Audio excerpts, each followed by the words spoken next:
greetings, Professor Hutchinson. Now, we were saying earlier that things have changed a lot since my days at Colorandarai Public School. They have indeed, Dr. Hasty. Where did you go to school? Kingswood Public. I think things have changed since then as well. So what has changed since the carefree days of endless summer? A lot of air conditioning. Well, for starters, the entire economy has changed. Right. We now need to educate for innovative learning, personal pathways, and then there's the positioning of children in their social networks. That is the perceived value of children as family investments. And of course family mobility and the search for advantage by investing in even independent school. So everyone is a citizen investor now? Absolutely, no child left without shares. Also back in our day, the state school sector was the dominant norm, with a Catholic school for Catholic kids off to the side. Right. Now you've got three effectively publicly funded sectors, that is public, Catholic, independent, which are bilaterally accepted in the political sphere, and they're not going anywhere due to the cost and to the electoral considerations. Okay, so we've gone from effectively one school sector to three school sectors in a generation. Yes, and as a result, there's a significant planned state under provision in all state education, forward planning for new schools. For new schools, okay, all right. And I'd also say that there's something going around that looks like an increasing dissatisfaction with the state school social contract. There seems to be higher enrolments in high ethos schools, Christian schools, homeschooling, GPS type schools, and it seems to be in inverse proportion to how left-leaning a state government's policy is. The more radical the agenda of a state government, the more buoyant and robust the conservative schooling sectors are in those states. Absolutely. The more politicised and fragmented the egalitarian debate becomes, the more that people actually choose independent schools. And you can see this spread between states, can't you? Well, we now have the fifth highest non-government schooling proportion in the world, with over 90% of those schools affiliated with Christian religion. Oh, that's a very high proportion. And that's what, so that's what it looks like today. Yeah. But I like to go with the flow, as you know. Where are the flows coming from? What's coming over the horizon? Well, the obvious thing is there's a significant rising domestic demographic demand for school spaces in all states of Australia except Tasmania, which currently has a declining school-age population. Okay, so Australia's a great place to live, a great place to raise your family, and Tassie is, by the way, tell your friends, it's also a great place to live. Indeed, spread the word. Yeah. Secondly, however, there's the growth streak for independent schools. That's been unbroken now for 30 years. 30 years. In the last 5 years, there's been a 0.6% of total enrolment share decline in growth to Catholic primary schools, which has been picked up by state systems, but demand for places in independent schools is stronger than ever. And in fact, it's accelerating due to issues in the public system. Victorian independent schools, where you've got the most progressive or left form of government, for example, increases their enrolments at year 7 entry point by 62%. 62%. That's very, very substantial. So there seems to be something in the religiously affiliated independent school that is really hot right now. Parents can't get enough of independent schools. Absolutely, including family and business-oriented new migrant populations. Well, speaking of China, surely the two-child policy in China and the population growth in Asia and the Pacific is going to create regional pressure on quality Australian schools for the foreseeable future? Absolutely. Australia is perceived as a youthful and pristine country throughout Asia. It's a great place to raise a family. Okay, so it's happy days for independent schools. It's a boom market. Well, not so fast, my young Padawan. The independent schools are not able to grab hold of all of that promise. Really? Why not? Governments want them, parents want them, the country saves money by having them around? Well, simply because the independent sector is not geared to plant new schools. Why not? Well, it's not rocket science. I mean, independent schools are just not as well organised as the other two sectors, and so they're developing a capability gap. They're falling behind at less than population growth rate, and that opens up political risk over time, because the more you fall behind, the less likely government is to take you seriously. Right, okay. So it's not to do with ideology or anything like that. It's actually just, well, they can't plant new schools quickly enough. That's part of the issue, and of course it's really about system complexity and system complexity failure. Right. So let's look at it this way. According to the New South Wales Department of State Planning, there will be a massive 21% growth in student numbers by 2031. Right. Now that means that New South Wales schools will need to accommodate an extra 269,000 That's students, incredible. With 164,000 of those students in the public system. Just in New South Wales? Just in New South Wales. So that's, if I can do my arithmetic, that's 105,000 students from the non-government sector the next 10 years. Let's say 50,000 of those need to come from the independent schools. Indeed. So how many actual new schools is that? Well, if one looked at sustainability size, and those schools were 1,100 enrolments each, that would be 45 new independent schools in the next 10 years in New South Wales alone. Right, but hang on, most independent schools are actually somewhere between 200 and 600 in Indeed. size. So in reality, we're looking at maybe 60 new schools, but let's stick with 45 for the purpose of this argument. You do like your stats, Dr. Hastings. I do like my stats, I do. So how many schools were planted in 2018? Well, yes, in 2018 across all three sectors, according to the ABS, 23. 23? 23. Well, the entire country. The entire country. Houston, we have a problem. Indeed. Professor Hutchinson, you like your financials. How much will 45 schools take to build? Well, if we take an average and we split the difference, and then even if we add independent school community contributions, it'll be well north of $1 billion. Right, okay. What if we, say, get existing campuses to build from out of their own campuses? Well, there's no doubt there are savings in that because of core administration savings, right, etc., and efficiency. So if you halved the figure, that's still over $500 million, and probably well north of 600 million. Okay. So, but needless to say, and this isn't, don't want to be unfair about governments, but needless to say, if the government had to fully fund the building of those schools without the independent sector, the price tag is going to be significantly higher. Absolutely, not only in efficiency losses, but also in cost to the taxpayer. So that's a massive commitment. Right, and keeping in mind, we're just talking about New South Wales here. Just New South Wales. All right, so if you add in Victoria, you add in Queensland, you add in the other states, you've actually got a huge capital outlay. Absolutely, and anyone who doesn't think that can't read a balance sheet the right way up, or read the culture. Right, which means almost everybody wants new independent schools to be built. Absolutely. And the mission of independent schools, to help societies flourish, is actually given massive permission, even in these days of heightening secularism. Absolutely, that's right. But the independent schools aren't planting anywhere near enough schools in order to keep up. But hang on a bit, Professor Hutchinson. I know a lot of the leaders in these schools, and I know a lot of the leaders of the AISs, the independent school organisations. These are very smart people. They are indeed. The best and brightest of their generation. So what's going on? Well, you can conceptualise it really as system complexity failure. If you think about a new independent school as it really is, it's really a business startup. Right. And so if you take, say, a standard staged understanding like Lukanen's pathway, which describes new business startups, then and then you overlay the problems associated with at each stage in the average school, which right, I'm sure we can rehearse here. Right. What you find is increasing and co-involved complexity across the pipeline. So let's talk about the roadblocks to development. Absolutely. Let's just have a think about those for a little while, and let's think about ideation. Okay, and this is what we mean by ideation.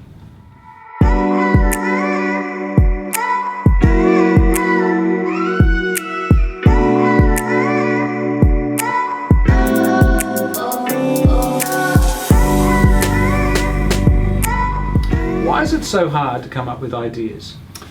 Well, because schools tend to be high compliance spaces. They develop bureaucratic cultures which repress innovation. And if you know anything about bureaucratic cultures, partially the definition of a bureaucratic culture is the lack of ability to generate new ideas. Right. Yeah. Okay. And I guess you're going to have to say that the first generation of entrepreneurial founders of independent schools in this country, indeed, they're a pretty rare type. They're even harder to find nowadays. And if you think about it, 1973 to 1988 was really the startup phase for the low-fee Christian schools, and the mid to late 1990s for the low-fee Anglican school movements. And you can see that since then you've had the the increase of legacy systems, right, of cultures getting fixed in place and not changing because they're fixed against a particular start point. Increasing complexity of school operations, which decreases the capacity to ideate as the system grows larger. Right. There have been studies, for example, on new school planning in independent sectors in the United States. Right. And Felix says The major reason for that is that it's nearly impossible to reform existing schools. So the major reason for planting independent schools in the United States has been frustration with the inability to change the existing system. Okay, got it. And since those days of end of summer when we were at Kingswood and Colorado Bry, indeed, let's not forget that property has gone through the roof. It has. One of the most expensive places in the world to buy property now. Indeed. Compliance has gone through the roof. Absolutely.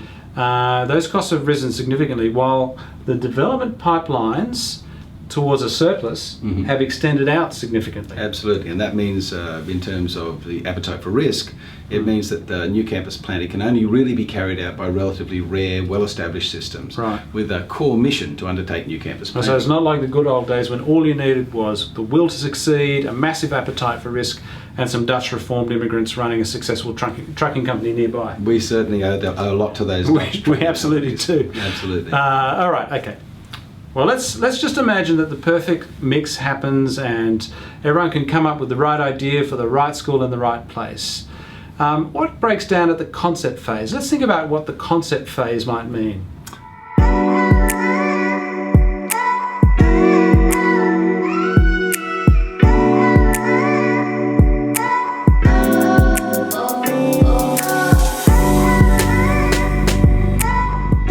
What you find in schools is, of course, the promotion to leadership is not normally on the basis of higher order thinking. No. It's usually about outcomes which are pitched against the curriculum or exam processes. Right. So efficiency rather than effectiveness tends to be rewarded in school promotion. Yeah, and I'm married to a teacher. I was a teacher for 18 years. Most of my best friends are teachers, but I think it's fair to say that teachers are not trained or taught to think entrepreneurially. Absolutely, and mostly the HSC system also means that students are not taught to think entrepreneurially. All right, we're not going to go there. All right. Fair enough. Yeah. But you think about flat organisational structures in schools, generally speaking, that means you are required, in order to progress down the startup chain, to get general buy-in from the school. Yes. And that tends to repress nimble activists. And you need nimble activists. If you don't have the nimble activists, that then extends the whole time that is required to get a concept together. And often the concept in the meantime will unravel due to cultural incoherence. Yeah, we've both seen that happen. Absolutely. Absolutely. Things get planned and then they end up getting stuck in filing cabinets. That's right. And you've got the compliance demands, the dominance of the State Department of Education norms, which are perhaps at their highest sort of concentration in New South Wales, but certainly in the eastern states, very high. And a pragmatic parent culture, fee-paying parents, also means that schools that step outside of the ordinary are seen as in a state of heightened risk. Absolutely. And so independent schools have stakeholder communities which often act as a brake on innovation. Yeah. Principals are always sort of trying to second guess what the P&C is going to ask them, fair enough. or the questions they'll get in council. And parents are paying school fees against a contract, in a sense, which they signed about the culture in the past. They pay school fees in order to guarantee an outcome, leading to conservative tendencies, or at least a perception by the school leadership and the government to avoid risk. Yes. And also school council, school governance. Okay, well, let's imagine that the school manages all of this. There's some great examples of innovative schools out there. You know some. Absolutely. I know some. I'm sure you know some as well. Yeah, so what gets in the way of committing to the idea of a new school campus? And when we think about committing, I think we might mean this.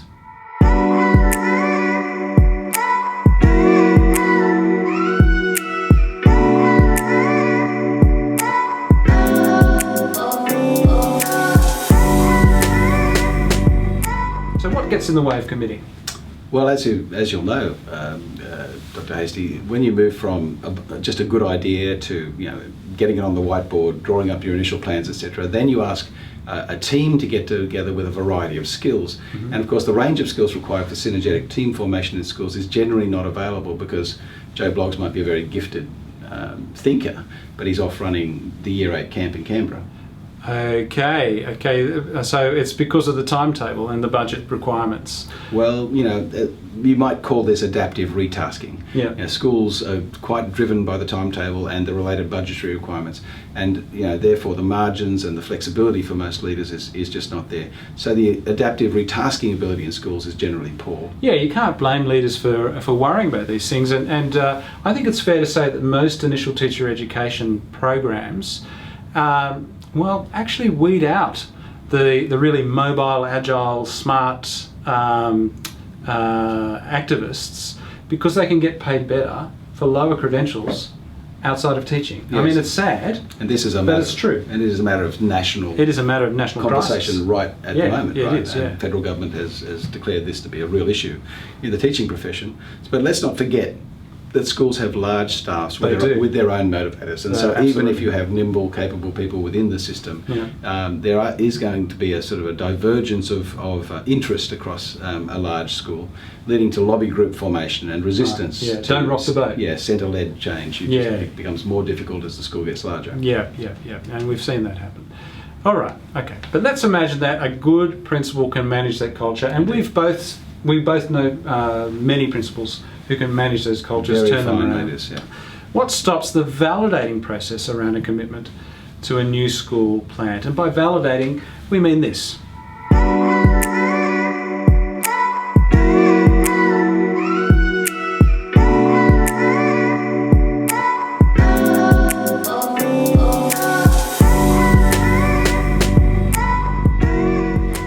So what stops the validation process? Well, you move from committal, you've actually got a team of people, you're spending money on salaries, etc. Yeah. You've then got to go and test the idea, and you've got to go and ask council, for example, whether you can rezone that land, or you've got to go and see whether the compliance requirements are possible, or whether the money can be freed up. Yeah. So, you can see therefore that there are barriers to validation by the buy-in price for land, buildings, consultancy, the cost of data and analysis, for example. It's unusually high, and that undermines the ability to fail forward, because if you get it wrong, it's a very expensive fail. Well, why can't just everyone trust each other? Well, I mean, high trust levels are required, and the higher the trust levels, the greater facilitation there is in such relationships. Yeah. But if you say you had high trust levels between development and government, for example, and let's call them the data generators, and the school development team members, and let's call them the data consumers and analysis. Consumers, yeah. What you find, generally speaking, is that such trust is rare. It's rare. Government very rarely hands over unedited data. Developers tend to have a pretty closed book on that sort of thing. Yeah. And so even the ability to purchase and to use that sort of data, if you had the skills to use it within the school, is slowed down by the fact that the rules take over, and self-protection is the rule of the game. Yeah, and so everything slows down. Indeed. And I think it's also fair to say that in independent schools in particular, council structures are quite complex, often complex, particularly in church schools, with various stakeholders such as clergy, parents, staff, business community.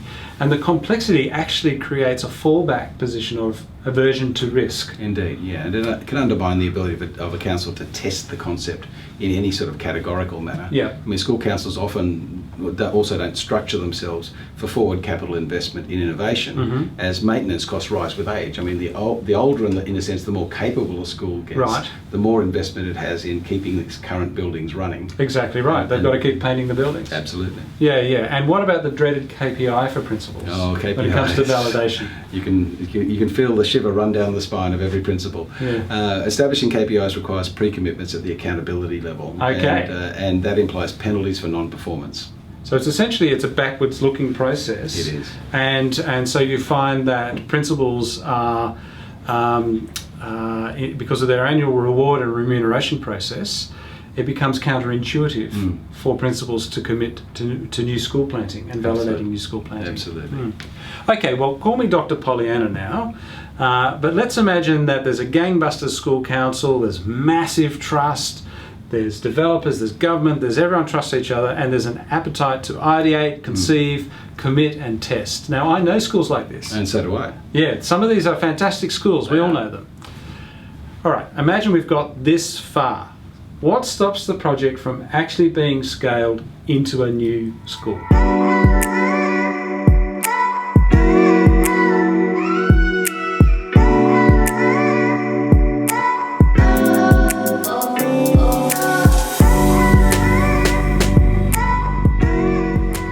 Customers. What do you mean? Well, school customers are not highly elastic. I mean, you can't just take a bunch of students from here and then relocate them 20 miles up the road. Right. I mean, the relocation thing requires buy-in, and that means appetite for risk, which is spread across the entire community. Right. That means that a new school has to, in a sense, got to be a loss leader for quite a period. And therefore, in a sense, the trick is to minimise that time period. Okay, so what else stops scaling? Well, revenues. I mean, revenues for schools are quite often not elastic. Most of them come in tied forms from government. Yep, 2 points in the year. Indeed, with some parent fees, which are not highly elastic. Yeah. So the market traction and share is controlled by large public spending. I mean, essentially, if the New South Wales government says we're going to spend $300 million on new schools in this particular area, then in a sense it alters the way that private and independent schools can plant. And the trick, of course, is to in a sense, overcome economic restraint on private expansion. Okay, and I think it's fair to say that schools that can and want to grow new campuses are pretty rare. They're not that common. Yeah. And most Christian schools, I love Christian schools, right? They've been the mission of my life. That's but right. Most of them are ethos-driven, not mission-driven. Yeah, even though they use that word mission, most schools are in fact ethos-driven. Yeah. And so, and let's not forget also about the money. All right, follow the money. Independent schools that are not associated with a large property trust or some other mechanism of a similar type don't have access to large expansion funds. There are those that do, however. Indeed. And there are those growing international chains of cashed up schools. And some of those are introducing competition into the system. Yeah. But the problems remain the same: attracting high quality staff, improving quality across the system of the school, implementing processes. All of those are very expensive activities. Yeah, absolutely.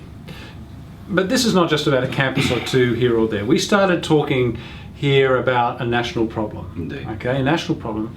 Even if we get a school planting, a new campus, in all the exciting ways that we've just described and talked about, what can we do to solve the bigger issue of rapid, efficient planting of multiple new independent schools? What are the roadblocks to establishing? And this is what I mean by establishing.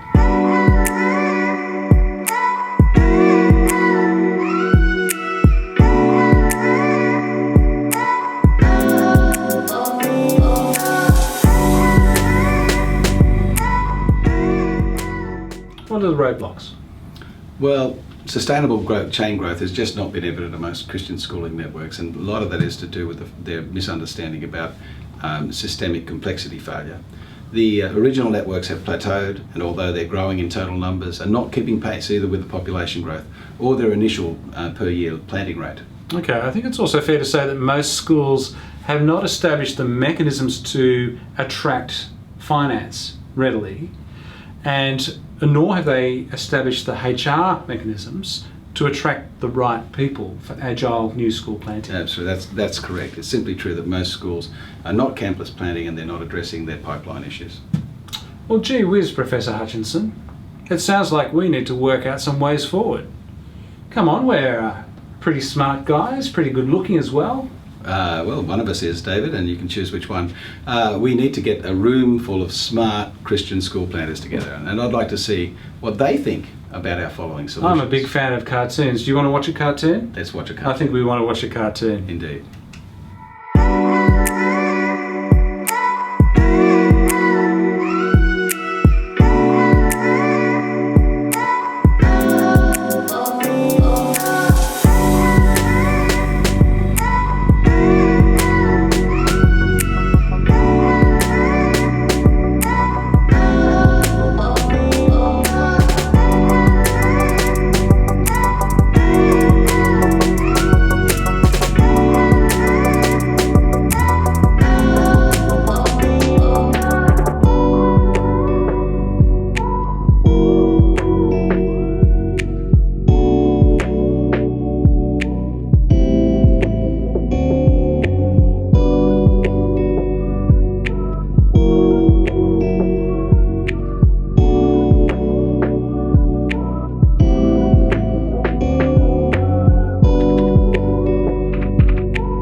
Well, I think that was a fantastic cartoon. Amazing. They should have showed that when I was watching telly in the 70s. Well, I don't think you would have understand the interconnectivity between the sort of problems. What do you mean? It just looked like you do phase 1, 2, 3, 4, 5 and you're done. But you see, don't you, that lack of a solution or lack of an adequate solution at a previous phase has complexity, introduces complexity into later developments which adumbrates over time. Right. And so what happens is the system gets more and more out of kilter.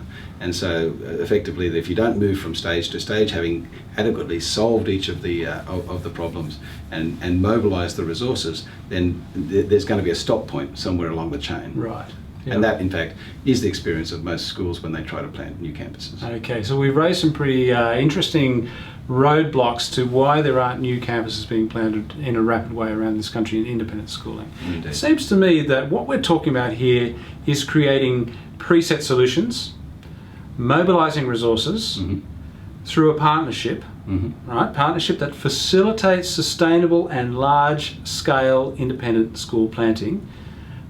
And I think we're talking about large, innovative, interactive networks, right? I think we could well be. Where would we find some of those? Well, that's an interesting question. Let's talk about it in October. See you there.